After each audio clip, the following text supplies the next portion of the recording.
the game. It's a rich thing.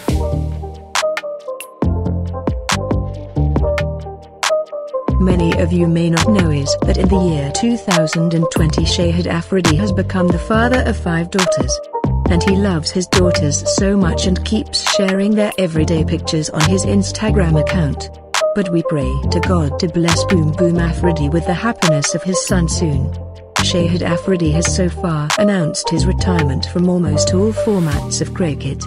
He is currently spending his time either in his business or volunteering. And they look busy doing photo shoots of almost every famous clothing brand. And he has started his own personal clothing brand.